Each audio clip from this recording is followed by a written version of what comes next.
আসসালামু আলাইকুম রহমতুল্লাহি ওবরকাতুহু। প্রিয় গাছপ্রেমী ভাই বোনেরা, যে যেখান থেকে আমাদের এই ভিডিওটি দেখছেন, আপনাদের সকলকেই ধন্যবাদ জানাচ্ছি।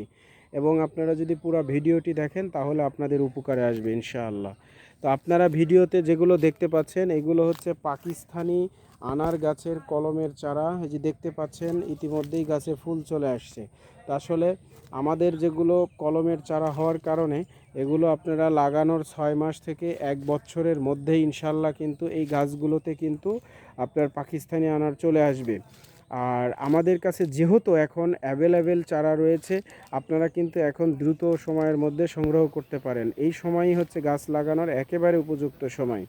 তো আরেকটি বিষয় পাকিস্তানি আনার সম্পর্কে যেটি বলবো সেটি হচ্ছে যে এই গাছগুলোর তেমন কোনো পরিচর্যা নাই, তবে আপনারা অবশ্যই এই গাছগুলোর ভালোভাবে যত্ন করবেন। যত্ন বলতে আপনারা যখন লাগাবেন তখন কিন্তু এই গাছগুলো লাগানোর সময় জৈব সার দিয়ে লাগাবেন। যদি সম্ভব হয় এর সাথে কিছু হয়তো 5-10 গ্রাম করে আপনারা হচ্ছে রাসায়নিক সার আপনারা দিতে পারেন। কারণ হচ্ছে রাসায়নিক সার আসলে একেবারে না ব্যবহার করাই ভালো, তবে তারপরে দিলে একটু গাছটা আরও দ্রুত গতিতে যখন লেগে ধরবে তখন দেখা যাবে যে গাছের চেহারাটা ফুটবে। তবে আপনারা জৈব সারের প্রতি গুরুত্ব বেশি দিবেন এবং বছরে 2 থেকে 3 বার গাছের গোড়ায় মাটি আলগা করে দিয়ে আপনারা এই জৈব সার দিবেন। আর আপনারা হচ্ছে এই ফল গাছের কিছু ব্যাপার রয়েছে, আপনারা এই প্রুনিং করতে হবে। প্রুনিংটা হচ্ছে এই গাছের সবচাইতে গুরুত্বপূর্ণ একটা বিষয়।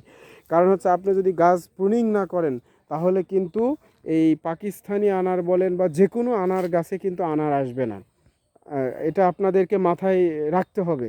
কারণ হচ্ছে যে আপনি কোন সময়টাতে ফুল আসে এটা আপনাকে জানা থাকতে হবে।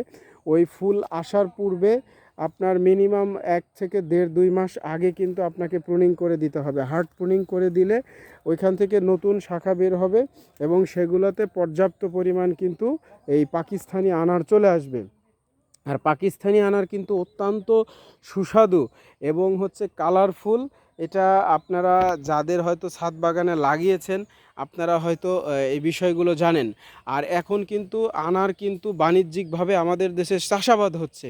অতএব আসলে গাছে আনার আসবে কি আসবে না এই বিষয়গুলো নিয়ে আমার মনে হয় যে আর বেশি চিন্তিত হওয়ার কোনো কারণ নাই। তারপরেও যারা আমাদের কাছ থেকে এই পাকিস্তানি আনার গাছের কলমের চারাগুলো সংগ্রহ করবেন, তারা যদি আমাদের সাথে যোগাযোগ রাখেন তাহলে কখন কি সার দিতে হবে বা কি করতে হবে এইগুলো কিন্তু আমরা আপনাদেরকে বলে দিব। ওই অনুপাতে বলে দিলে আপনারা যদি করেন তাহলে ইনশাল্লাহ আশা করি গাছে কিন্তু আনার চলে আসবে। আর আরেকটা বিষয় আপনাদেরকে বলি, এই যে দেখুন আমরা কিন্তু এই গাছগুলো লাগাইনি, ঠিক আছে, এগুলো এখনও নার্সারি ব্যাগেই রয়েছে। অথচ কিছু কিছু গাছে কিন্তু ইতিমধ্যেই ফুল চলে আসছে। হয়তো আমরা এগুলো ফেলে দিব, কিন্তু বিষয়টা হচ্ছে যে এটাই আপনাদেরকে দেখানো যে আপনারা নিয়ে যখন একটা জায়গাতে লাগাবেন তখন কিন্তু আরও বেশি আপনার হচ্ছে এই গাছগুলোতে ফুল ফল আসবে।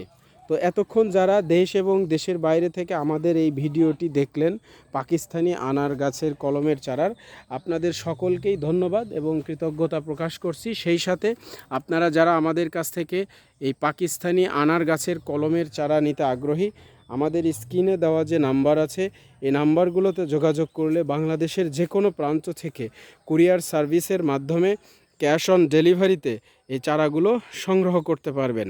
তো পরিশেষে বলবো, গাছ লাগান, পরিবেশ বাঁচান। গাছ যেহেতু আমাদের বন্ধু, আমরাও গাছের বন্ধু হওয়ার চেষ্টা করি। ধন্যবাদ সকলকে। আসসালামু আলাইকুম ওয়া রাহমাতুল্লাহ।